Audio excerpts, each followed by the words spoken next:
Welcome to Her Lights, your home for women's sports coverage. I'm your host, Erin Foley, a stand-up comic, TV writer, and most important, an obsessed sports fan. I break down the best games, highlight the best stories, and interview the best from the world of women's sports. So put on your jerseys, stretch out your hammies, and let's do this. Hello, Her Lighters. It's Erin Foley back in the booth talking women's sports. I have such a fun interview today with professional hockey player Hayley Scamurra. You're going to love her. But first, we need to discuss a couple of things that are happening in the world of women's sports. Megan Rapinoe and Sue Bird have split. Now, let me take you through this. I'm in a work Zoom and my phone is like blowing up. And normally I have my phone completely off and separate, but I had to look at it for some notes in the meeting, which I will never do again. And my phone is like blowing up and I'm like, who died? I was like panicky. I almost like went off camera. And it was like Megan and Sue, Megan and Sue, Megan and Sue. And I was like, okay, well, we can get past this. There's no deaths here. But super sad, super bummed out. They were like our power lesbo couple that we absolutely, just loved. But, listen, they both have 85 jobs, post-retirement, things happen. But I'm just going to look at it as like a sweet chapter of their lives. I was looking that they'd been together almost like 10 years, like Megan 30 through 40 and Sue 35 through 45. Those are like just pivotal years. So I'm sad that they did not make it. And it was quite a day. A couple hours later, someone sent me like an Indigo Girls about Emily and her voice, and she has a tremor. And I was like, my God, we sort of knew that, but it was a tough day for lesbians last week. Let me tell you that much. But here's the silver lining. If you did watch the U.S. Women's National Team games against Japan, Tierna Davidson's haircut really made up for a lot of the bad news in the queer community. Her haircut is so gay and amazing. And I leaned into that. And congratulations on the national team beating Japan in that third game in the rubber match. It was the best they've looked, I think, in years. And, well, they always look good, but I'm very, very hopeful after that game. A couple more things. I was at the League One Volleyball, Love Volleyball last Thursday in person, part one of the championship, the first match of the championship series. I did not get to go on Saturday, but oh my God, I was sitting like 2 rows back on the court, losing my mind. It was the most incredible volleyball match I think I've ever seen in my life. It went to 5 sets. It was Austin against Salt Lake. Salt Lake won. I was rooting for Austin, but super happy for Salt Lake. And then on Saturday, Austin came back, won the second match, and then they played what is a golden set to determine the entire championship, and they beat Salt Lake in the golden set. Do yourselves a favor if you can watch, even I know you know the outcome, but watch this volleyball. And if you're hooked on volleyball, there is actually another league that has another month of play, Major League Volleyball. I prefer the League One, how it's structured in the players, but of course, this is also an incredible league with incredible players. So if you got the volleyball bug from League One, transfer it over to Major League Volleyball, and I'll put the link in my show notes. Softball season in full swing. We've got another 2 weeks left in the regular season. If you're looking for games this weekend, Tennessee is playing Alabama. That's going to be a fantastic matchup. Oklahoma, of course, number 1. They're playing Georgia, who's 11 or 12. Those matches are going to be fantastic. Everyone and their brother is playing this weekend, by the way. So whoever your team is, if you don't have a team, ESPN2, SEC Network, Big Ten Network, they'll have a ton of softball games.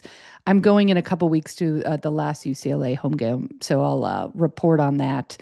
And also, if you are a golf fan, LPGA, I'm trying to get into golf more and more because, do I need another sport? Sure.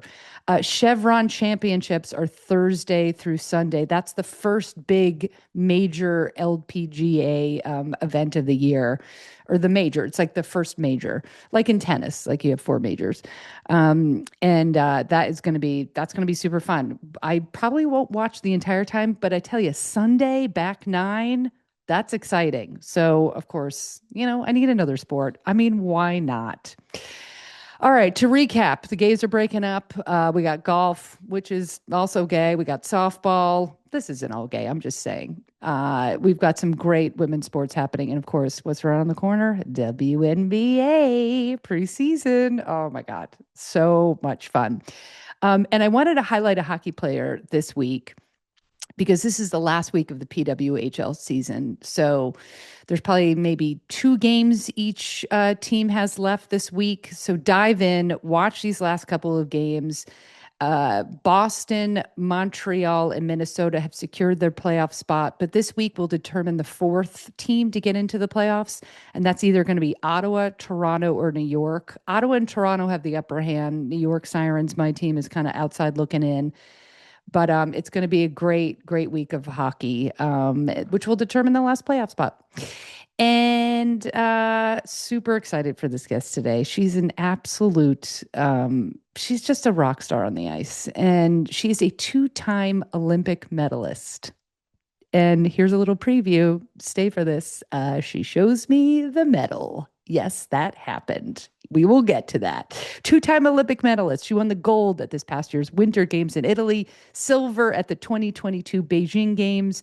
She graduated from Northeast University in 2017, where she was named top defensive forward her senior year, and she's been a professional hockey player ever since. She's now in the third season of PWHL, currently playing for the Montreal Victoire. She's just fantastic on the ice, and you're going to love her off the ice. I had so much fun talking to her, so let's dive in. Okay, obviously we're 2 months removed from the Yeah. Olympics. You're prepping for, PWHL playoffs, but I just have to ask this. Like, is it still like you wake up every morning and you're like, holy shit, I just won a gold medal? Yes. I actually brought it with me. Thought you'd Nice. want to Oh my see. God, I was hoping, but I didn't want to Um, nerdily ask. no, you could always ask. I love showing it off. It's Oh my beautiful. God. Beautiful. So yeah, Wow. Is it I heavy? so heavy. So like anytime you give someone an Olympic medal, odds are first thing they say, "Wow, that's really heavy." And I love it, right? Like, cause Yeah. I'm like, I get it. Like, and then it's cool to like have people have that experience. Like they've never held a medal before and like they see the weight of it is literally quite different than any other medal. Yeah. So it's actually like about a pound and a half, I think. A pound and a I've half. I've Wow. had to I will well, at least that's what my silver medal was. So someone did ask me if they weigh the same. And I'm like, I actually don't know that answer. I feel like they're probably similar. Yeah. But I did weigh it because so many people asked me how much it weighed. I know it's like you forget that, obviously the gold medal is incredible and we'll get Yes. into it a little bit. But like silver medal is also like incredible. Like, you know what I Yes, mean? You have a silver and a exactly. gold. Do you treat them Yeah. differently or are they both still like beacons of hope? You know what? I think at the time it was obviously like really sad, but then what I really took from it was like after the silver medal, I knew a lot of like the figure skaters and speed skaters and stuff, and they were just like, "Oh my God, you have a medal." Like so many people don't medal when they go to the Olympics, and I think it's easy to like lose sight of that. So I'm very happy and grateful for both of my medals. Obviously, gold hits a little different. But yeah, I love them both. Yeah, I like the Olympics obviously is just like, as a sports fan, it's just heaven, right? But I Yeah. always get so crushed and I totally get it. Like it's totally Hmm. understandable when people are like disappointed by silver or bronze, whatever. But as a fan, I Hmm. always get so heartbroken because I'm like, you're the second best in the world. Like that doesn't Yeah. even like, you know what I mean? Yeah. Like I can barely get out of Yeah. bed and like stretch and like people are like crushed. Yeah. Fourth place, I always think, oh God, to me that's just like devastating, I would agree. but still amazing. Hmm. Still amazing. But Hmm. like I always get a little bummed when people get sad with silver. It is hard. It's so Yeah. because it's so sad in the moment because you lose that game, Yeah. right? Yeah. And you see what you almost had. Yeah. But yes, then looking back, I'm like, I have two Olympic medals. That's incredible. Oh my God, Haley, it's so incredible. But no, I mean, it's also, I think it's just different if like, I think in the Winter Olympics, I know I'm biased because hockey's my Hmm. favorite sport, but well, I mean, at least in the Winter Olympics, it's right Yeah. up there, like two or, one or two. Yeah. I think going to watching a women's professional ice hockey game is just like it's amazing. Um, Yeah. just the speed and the excitement and all of it. But um, when you have in order to, I mean, the pinnacle is beating Canada. You know what I mean? Mhm. It's like and traditionally, like, they have had our number Yeah. numerous times, right? Yeah. So it's like, yeah, you get the silver, but it's like you're losing to your like nemesis, right? Yeah. So obviously it's fully loaded with hockey. Yeah. But to win the gold this year, I think you're in just like a unique position because you win the gold, you beat Canada, then you Mhm. have to go back and play Yep. against three of like the best probably ever. You've got Pouillon, Stacy, and Yeah. Desbion. And how much, here's the question. First of all, I Yeah. want to know what that's like, but also, Yeah. is there like a too soon? Is it like when can you start just talking shit? I don't think I'll ever talk shit if I'm being honest. I would say like they were so gracious. They really were. Like when I got back, like they hugged me, congratulated me and stuff. And I said the same to them. They played an incredible game and there is nothing but respect there for sure. I mean, it was definitely like awkward at times because my other teammates were like congratulating me, but like would kind of like be a little quieter about it. Like they're not screaming it across the room, right? Like, so it's like there was that little awkwardness, I would say, like the first like day or two. But I think what helped us is we had a game like 3 days later.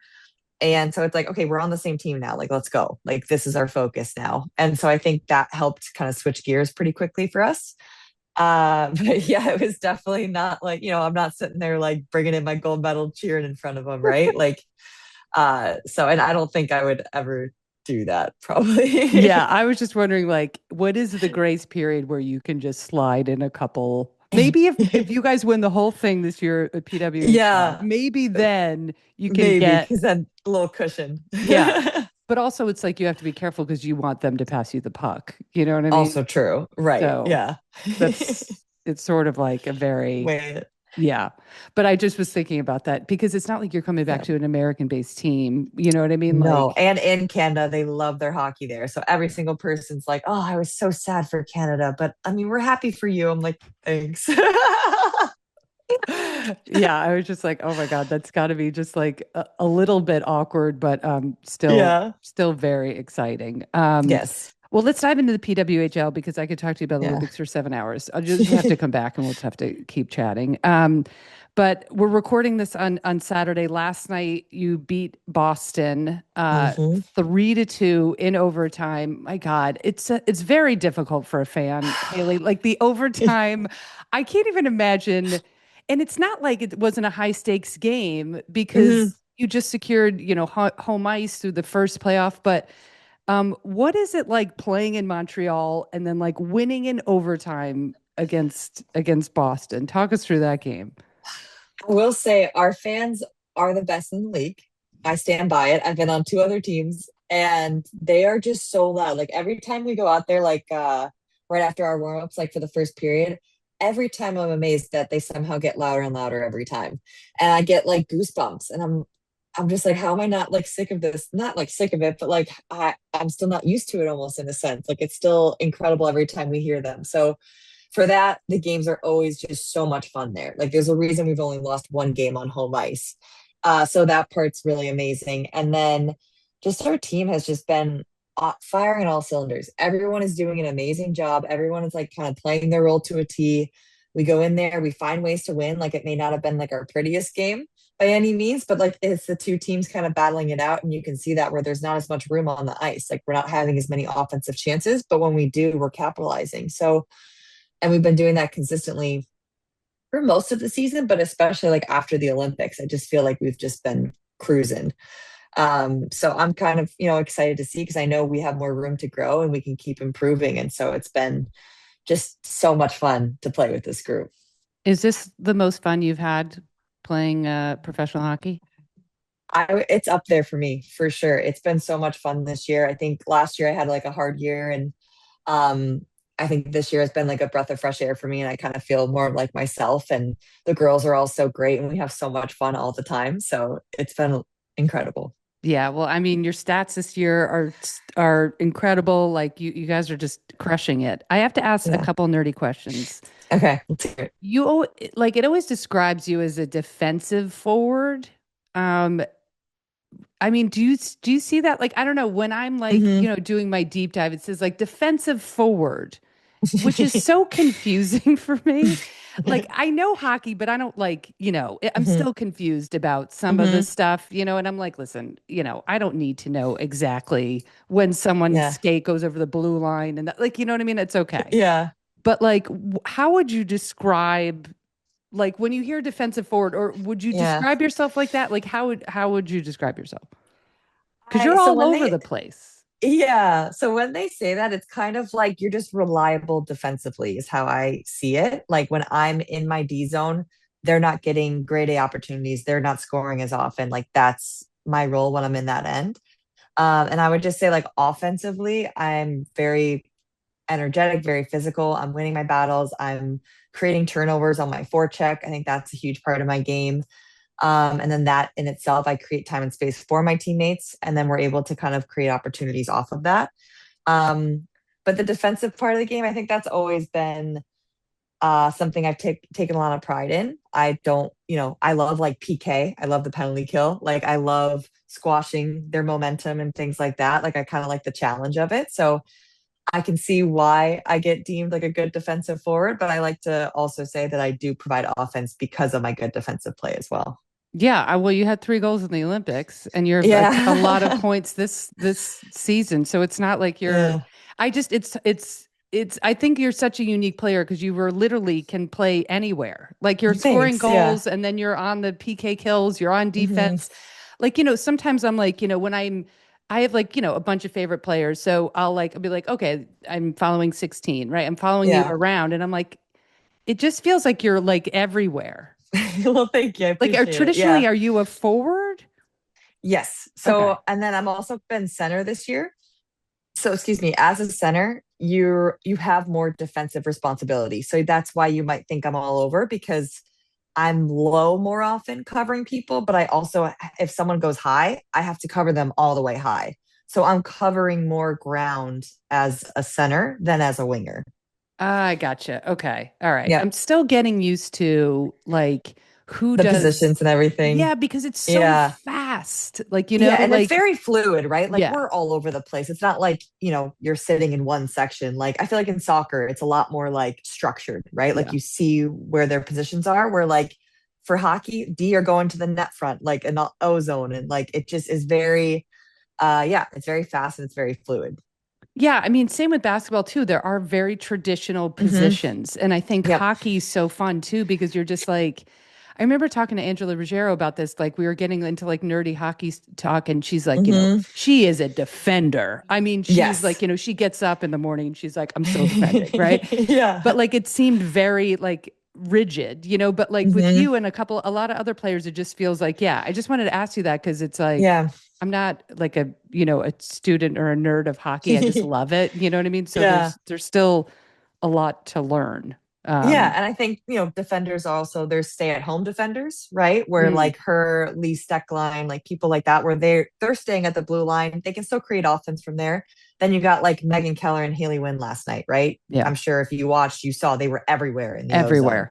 They're Yeah. going back door, they're driving the net. Like, so it really just depends on the kind of players Yeah. in those positions. Okay, so let's take the game last night, and these a Yeah. couple questions will come from the game. I was thinking about, um, just rivalries in general. Like Mhm. you've had also a cool perspective because you get drafted in Ottawa, and we're Yep. going to talk about the trade in a second because I always wanted it. Like we'll just talk about the trade in a second. Yeah. I get very excited to ask you questions, so I'm like, okay, I have to calm down and remember what my next one is. So then you go to Toronto. So you've seen it from the Toronto perspective. Now you're in Hmm. Montreal, and Hmm. I know inherently, I'd love for you to talk about the Montreal Toronto rivalry, but it seems Mm. like now Montreal Boston is almost as equally heated. I don't know. Yeah. Take it away. What are your thoughts? You know what? I think so what was interesting this year is like we played Toronto, I want to say four times in a row at one point. Like I'm like, I am sick of seeing these people. Like we've seen you like five times in the last week. Like it was crazy. So I think that also heats up the rivalry, like in the moment. I will say our games against Boston, those have been the most physical games we've had all season. And they're just heated. Like Heated they're just, rivalry. yeah, like quite literally, like they're Yeah. so intense. But I do think it's also just like we are at the top right now for the standings. And I think you can kind of feel that different energy around it. And we're ultra competitive and we want to beat each other very badly. So it's been a lot of fun. So I would say for this year, it has felt more heated between us and Boston, I would say. And do you like in the locker room, do you feel like it's more amped up energy against Toronto or Boston? Probably Boston right now, if I'm Yeah. being honest. But I mean, we definitely get fired up for most of the games, honestly. But I Yeah. think right now with Boston, it's a little extra. Yeah. Yeah. And you're a New Yorker. I'm a New Yorker. So Yeah. I was birthed into hating Boston, and I thank my parents for that. Just based on ridiculous sports teams, not even the Yeah. city. Although Yeah. honestly, I just don't, I'm not a fan. But I probably can't recover because I've just hated the sports teams. It's annoying because in women's sports, there's so many feel-good stories, and I don't have the Hmm. same. I'm trying to, as a fan, get really behind like I live in LA, so it's like, oh, San Diego Wave. And I'm like, like, you know what I mean? Yeah. Like, I'm like, but like as a New Yorker, like, is Hmm. it easy to hate the fleet? I don't, you know what? Like, because I'm from like Buffalo, New York, I Yeah. don't know if we had that as much with the city. And I also went to Northeastern. And Oh, so I true. remember I was like, okay, I can't really like, the Bruins, obviously. I don't really watch basketball. And I was like, I guess I can root for the Red Sox. So they're the only Boston team I would root for. I know, I Okay, know. Haley, I do have a Boston Red Sox blanket. I won't you show got it to to you, walk that but back. This is shocking. I'm stunned. I'm absolutely stunned. Wow. Okay. What was when you were growing up, obviously you were in like Sabres land. What was the yes, biggest rivalry for the Sabres? at the time, probably Ottawa. Oh, Yep, it wow. was like early 2000s. It was like the have you heard seen like the ultimate brawl? Like the whole team like fought on the ice in the early 2000s. No, I don't think I have. I You like should look it up. casually It's watch the NHL. insane. Okay. Yeah, it's insane. I'll find it for you and I'll send it to you because it's Okay. wild. Wild. Wait, so they were like arch enemies, Ottawa and Oh Buffalo. yeah. Oh yeah. This is like some really cool full circle moments in your life. I mean, you get out of Yeah. Northeastern, you get drafted to Buffalo Buttes. Am I saying that Yeah. right? Buttes? Yeah. I remember Buttes. watching that. I remember watching games on Twitch. I watched Oh games on yeah. We were on Twitter. Twitch. It's just so, and we'll talk about, I mean, like Oh my that's just God, so how far we've amazing, come. right? It's wild. It's wild. Because I remember the Isabel Cup. I remember all of that. I mean, it's Yeah. it's not like that Yeah. long ago, but I mean, Yeah. It kind of is and it isn't. Like yeah. it's crazy. So then all right, so you're in Buffalo, right? Yep. And then you get drafted to Ottawa, Yeah. and then that's the Sabres like nemesis. This is so Yeah. interesting. Crazy. Were you just like, all right, listen, I got a deal. Like they're paying me. I'm a professional athlete. I have to Yeah. embrace Ottawa. You know what? It was that draft was just crazy because it was the first time where we were being picked somewhere where we had no control. My whole hockey career, I had control in where I went. I chose Oh, Northeastern, really? right? Yeah. For the Buttes, I literally was like, "Hey, I'm from Buffalo. Like, I'll come to Buffalo." So that's why they picked me. It wasn't like a surprise that they picked me like at that time because they had to pick girls who they knew could make it Yeah. in the markets because you're not getting paid. I got paid at most with the Buttes, maybe 7,000 Oh my for a God. year. So I was living at home. I was in grad school. Like it was just like a side job, right? Yeah. So this was the first time I was like, I have no control where I go. I could be anywhere. This is crazy. So it was really nerve-wracking. And so honestly, it was more so just excitement that we were finally in our true professional league where we didn't have control in where we went and we just went to that team. And honestly, I loved Ottawa. It was great. Very similar to Buffalo, like blue collar vibes, like very community driven. I lived in like a really cute area right by the rink where we played, and the fans were incredible. And I have nothing but great things about my time there. Yeah. Well, I mean, Canada hockey, I guess you have like a unique appreciation. Like, you kind of Yeah. hate them nationally as, Yeah. first of all, as a country. Just, I toured all over Canada doing stand up, and oh my God, I had the best time. Like, They're they're the so nice. nicest They people. truly are. Yep. And I went to any like this is pre PWHL, but I went to Hmm. like any well, there was obviously a Canadian Professional Hockey League, but when I was there, I tried to go to any like local sport. I remember I went to an Oilers game, I went to like a Vancouver Canucks game. I would have loved at the time if there Nice. was more female hockey, obviously. Yeah. So I want to talk about the trade. It not Hmm. so much in like just you as a human being, as just a player, not Yeah. even like taking the professional side, obviously that's a role, but like how does that work? Like you're playing in Ottawa, and then talk us through what it's like Hmm. as a player to be traded. It is crazy. So we were in Toronto playing Toronto the next night, and I get a call from the GM. I saw that it was a missed call. I didn't think anything of it, to be honest. I thought he was calling me about something else. I never thought in a million years I'd get traded. I really didn't. And so I remember my roommate at the time was like, "Oh, like Mike called me, whatever." And she goes, "Are you getting traded?" I go, "What?" And my stomach just dropped. And I just that hadn't even occurred to me. And so I get to the hotel room, I call him back, and he told me that they were trading me to Toronto with another player, and thank you and all that stuff. But I'm just like stunned. I couldn't, no words could come out of my mouth. I was trying not to cry over the phone. And I couldn't believe it was happening because I'm like, we're playing them tomorrow. Like, what is going to happen? And so what helped is I was traded with a friend, my teammate Savannah Harmon, and we were both traded to Toronto. And so, then that night, like obviously the girls find out like an hour or two later. I couldn't really tell people. I had to wait for it to go public. And all the girls want to come see me, say goodbye. They're crying, like Oh, I'm crying.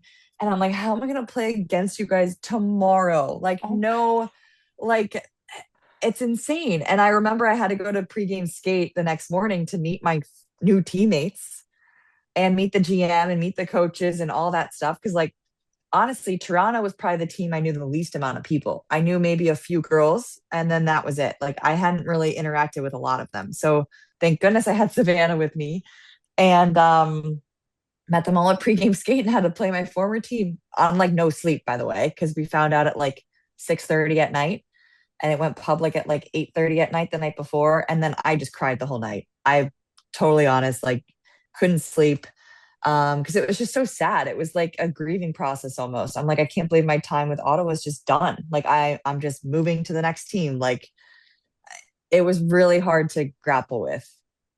that is, first of all, that is so difficult. But for you to be in Toronto about to face Hmm. the team, it just feels illegal. Like that I feels like agree. that really should not happen. I was like, I need a moment. And apparently you're allowed to take like 48 hours or something, but it didn't really feel like you could. Like, cause Yeah. we were traded with two other Toronto girls and like they were all playing. And I'm like, I guess we're playing.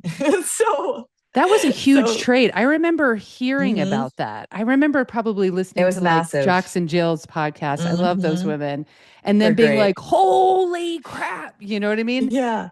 Wow. I cannot believe Yeah. you had to play. Hmm. So then we stayed like an extra day there. And then I had to go back to Ottawa, pack up what I could, drive back to Toronto. I wasn't fully moved out yet. And then, then had to deal with stuff with my landlord. He wasn't letting me out of my lease. And then I'm dealing with that. And then, just trying to get everything out of Ottawa into Toronto. But then where am I going to live in Toronto? I had no idea. So I had to look for places while I'm playing. Do they It's help very you? overwhelming. Did the I mean, Toronto organization be like, here's a place to yeah, live? like you get money and stuff. They give you Yeah. like ideas on where to live, but it's pretty much on your own. They had like a real estate agent that could help you. But overall I ended up staying with like a family friend for a little bit in Toronto, thank goodness. That helped a lot. I was there for like a month and a half. And then yeah, found a place. I lived there for 3 months and that was it. Oh my God. Yeah. Yeah, I just you hear about trades, and that's why I wanted to Hmm. ask you, like, what personally, like, what you have to go through, let alone on the Yes. ice, Yes. but your whole life is disrupted. First of all, just moving in general is like, what did they say? Hmm. Like death, taxes, and moving is like the three Yeah. most stresses that Yeah. someone can go through while you're a professional athlete. Yeah. It was stressful. Oh my God, that's crazy. And then you're supposed Hmm. to like immediately get thrown into the Yeah. fire and like, oh, now go play. And then, And perform at your highest level. yeah. Yeah. Yeah. With all new people. Yeah, at least you had a teammate. Like that does help a little bit, but It helped. still, Hmm. like, oh my God, Yeah. Hmm. that is absolutely wild. And Yeah. then when you're in Toronto, how Hmm. long were you in another season in Toronto? Nope. So Okay. I finished the season out there. I was there from like January through the end of the season. Okay. And then I was a free agent. Okay. So Okay. that was a fun process because that we kind of I had the power back, right? Like I got to Right. decide where I wanted to go. So I Okay. think for me, just like mentally, I needed a fresh start. Yeah. Yeah. Well, I mean, you landed in an incredible spot. That's Yep. for sure. I just want to touch upon this, but just a couple more. Hmm. You went through also such a unique period of time with the PWHLPA. I always say that wrong, but that's right. The PWHPA. PWHPA, right? Yeah. So could you just give like, I think a lot of people essentially, I always try to like ask people, like I had for listeners, just to kind of set the stage. It's like Hmm. you have a professional league, right? It's everybody's doing the best they can. And then can Hmm. you just tell listeners just a little bit about that chapter? We don't have to go on and on, but the Yeah. decision you made, what was happening in the league and the decision you Hmm. made not to play, to ban with this other team of players, Hmm. because now Hmm. look where we're at. But I just to give the listeners like a little bit of context of what you went through, what this league went through. Yeah, absolutely. In 2019, the Canadian Women's Hockey League folded like suddenly. So all of these women are out of jobs and out of places to play. And we were in the NWHL at the time where, like I said, I was getting paid maybe 7,000, and that was like the highest on the team. So I think, players realize we need to find something more sustainable. We need to do this together. We can't have two separate leagues. It just doesn't make sense. And so we formed the PWHPA, and we did probably 3 to 4 years of what were like showcases. So you would have like your little region you would train with. And then you would just go out and just be split up onto teams to play each other to like continue, obviously, like getting better because we're all playing for our national teams as well. And some weren't. So some girls were just doing that and then also had jobs. So it was a crazy time, to be honest. The fact that we did it for so long, I don't know how we did it. Looking back, I was like, that is 4 years of us not playing like true professional hockey games while still trying to stay at the top of our game for our national teams and things like that. So I remember I was in Buffalo for a while, so then I had to drive up to Toronto to play with the Toronto region. And then when COVID hit, we had to stay separate, so I had to play with the New Hampshire region against Minnesota somehow, and um, it was just I don't know how we did it. And I'm just so grateful for that time because it led us to what we have now. And it was definitely worth it. But we grinded those years. It was a lot of work and a lot on our own dime and figuring out ways to train and kind of stay motivated. Like to not train with a team. Like when we finally got to practice as a team with our pro leagues, I was like, this is amazing. I have a team I can practice with. Like I'm not with a bunch of boys. Like I'd have to find boys teams to train with in Buffalo. So it was a lot.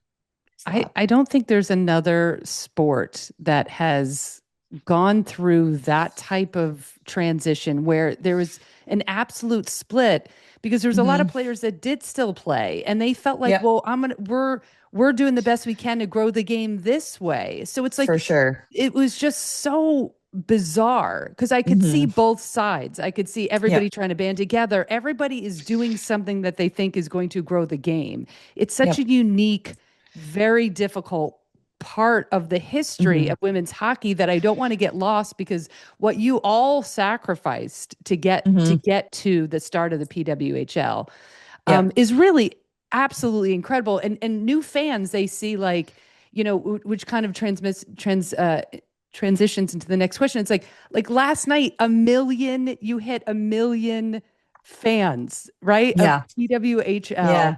in attendance. And like your perspective, like talk us through that, like of what you did for 4 years to grow the game, playing with like little Oh, boys. And now you hit that yeah. marker last night. It's it's hard to put into words. I think I actually got emotional watching the Madison Square Garden game Yeah. because we played at that rink during our showcase thing I was telling you about, but it was COVID year, so no one was in the rink. So we were playing in an empty Madison Square Garden arena, which honestly was actually kind of beautiful. But we didn't have the infrastructure yet. I'm like, when is this pro league going to happen? Like we've been doing this for years now. Like how is this ever going to come to fruition? And then to see where we're at now, it's like it's amazing. Like it's a testament to how hard like our players have worked, how hard people behind the scenes have worked to get to this point where now so many people get to watch us, because when they watch us they want to come back. Like that's what I always say. It's like they get hooked right away. Like it's so much fun, but people had to know that we were playing and know where to find us and watch us. And like we were saying earlier, like we're on you, like it's on YouTube now where it used to be on Twitch. Like it's just we've grown so much. It's amazing. I know, and the level of play like has always been there, Hmm. and it's been Hmm. there across all these teams. Like, believe me, because I've Yep. been watching since when it was so hard to find all of you Hmm. playing, But like last night, I'm watching the game. Of course, it's like 4 o'clock my time, and I'm like, this is great. Yeah. This is the perfect way to end the work week. So easy to find. You put it on Yeah. YouTube. I'm watching the whole game, and I thought, my God, like. And the Montreal fans, like, this woman's like being interviewed in between periods. She's making the homemade playoff sweaters, Yeah. all ages, little girls. And you see that like absolutely Yeah. everywhere. I went to a Sirens game when I was in New York, highest attendance this season. It's like 8,000 people. They have to do the upper deck. The only reason why I Hmm. wasn't at MSG is because I was at the Final Four for women's basketball. And I Yeah. really wanted to like charter a plane and then go see, Yeah. on someone else's dime. But anyway, it's just so incredible to see. And do you feel like you have that experience, like when you're going from city to city playing in this league, that you feel that passion and excitement from the fans? Everywhere. Like the takeover games when they don't have teams and they want a team and they're chanting, "We want a team." When we're at other arenas, like you can just, yeah, you feel their energy and you feel their passion for sure. Like I don't know if fans realize the impact that they have, but it's huge. Yeah. Well, I do. You're welcome. Okay, good. Yeah, thank Um, you. all right. Last question. I hear a lot of people that are like, oh my God, like, I rallied as many people as I could literally find in LA at 10 a.m. to watch the Olympics at our women's sports bar. Nice. And we don't have a team here, and LA doesn't Mhm. get up early and it was raining and we still had a large turnout. So it was so fantastic. But I wanted to ask you this. Like, I feel like there's a lot of people that watch the Olympics and they're like, oh my God, like they'd never watched hockey before and they see Mhm. this league and they see this attendance, but like they don't know hockey and they don't even know where to begin. Like, Yeah. what do you tell that person? What do we tell our listeners of like how exciting this is? Like, what would you say to them? I just tell them like it's so fast, it's so physical. It's just fun to watch. Like it's always a good game. Like the competition's incredible, like across the league, the parity's amazing. I just always say as soon as you come to watch a game, you're gonna be hooked because the environment's just different. Like it's more welcoming, it's more fun. That's what I hear a lot from fans as well. Like they're like, I've been to NHL games, but they're kind of boring. Like here it's like everyone's so excited to see one another and celebrate with one another. And it's just a different vibe coming to a women's hockey game for sure. And why should people, when they discover women's hockey, cheer Yeah. for Montreal? We are the best team in the league. We just have the best people, the best fans, and we're crushing it. So obviously root for us. Yeah, I mean that's like a no-brainer. Yeah, Yeah. I just want to say that like listeners, like you really don't need to know Hmm. the game of hockey in the ins and outs, the icing, the blue line, like just go, just Hmm. put yourself in the arena or YouTube. I think it's still like Yeah. a really great experience just watching it on TV. I mean, I had a Yeah. fantastic last time. I was losing my shit in overtime, but um Yeah, it's so exciting. It's so fun. And again, like I feel like you really don't, would you agree? Like you don't need to know all the rules and the No, in and outs to appreciate the you'll game. figure you'll Yeah. figure it out. Like Yeah. it just there are a lot of like little ins and outs, and we do have some different rules in the NHL, but like overall you'll catch on. And it's so much fun. Yeah. And I think going there, I mean, I've been to it. I've been to NHL games. I've been Mhm. to I still obviously support men's sports, not to the level even remotely of women's sports, but it is a completely different vibe, which I'm sure if you've seen like do you go to other like women's sporting events? You know what? I really haven't had the chance. I Well, would you're an absolutely athlete. love Yeah. to. Yeah. I'm hoping to. I think I'm actually going to be able to go to a game when I'm back in DC this summer.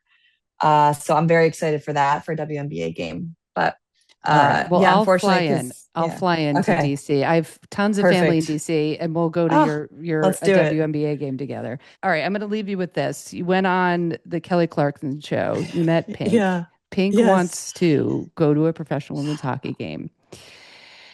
Please email Pink for me and say I will go Okay. with her to a Montreal game as president Oh, of Pink's fan club since 1912. I mean, was it oh, just the coolest thing ever? she was amazing. She was so kind. She was so gracious and just, yeah, unbelievable. And yes, I had worked really hard to try to get her to a game.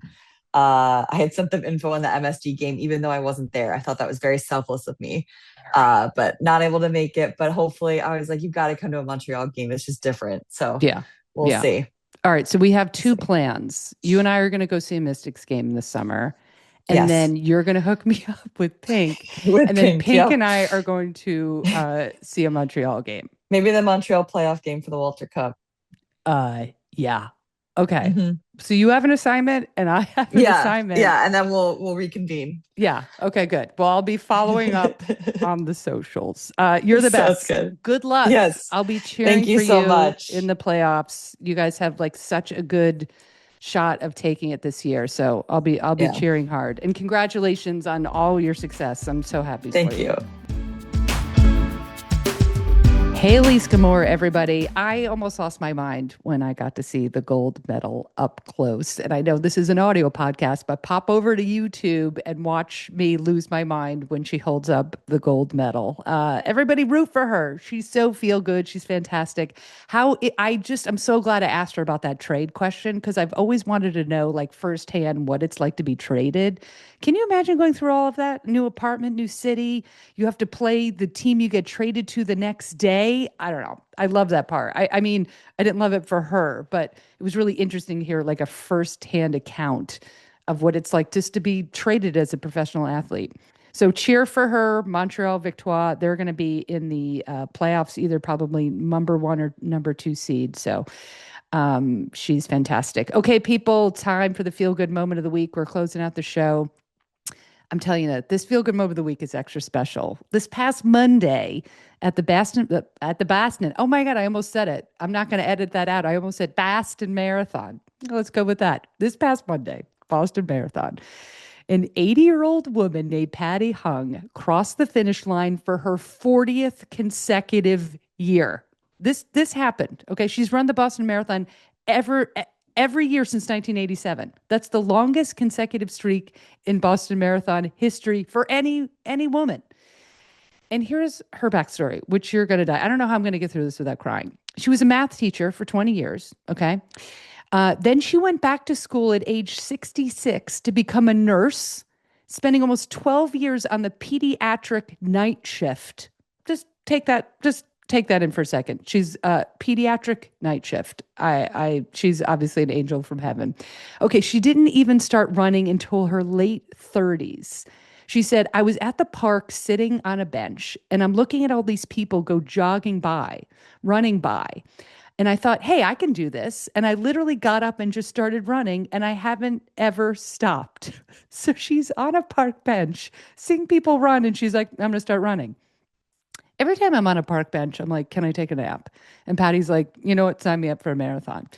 She said, running gives me joy. It gives me purpose and time to be with my family. And then when people asked, like, if she's done because she's 80, she's like, I'm just going to keep going as long as my body allows me and my mind. I mean, I can't. This is like this is why I do feel good moments of the week. 80 years old, 40 consecutive marathons still going. Congratulations, Patty. You are so inspiring to all of us. I will go out and at least do a fast walk today in your honor. Patty Hung, feel good moment of the week. And that is our show, Her Lighters. Thank you always so much for listening. Please, if you can, take a second and rate the show, review the show, leave a comment. I love reading all of your comments. It really helps with the algorithm and all the good stuff. So, yeah, that's it. Enjoy the women's sports going on 24/7 because I can't get enough. Fans, friends, family, have the best week of your life.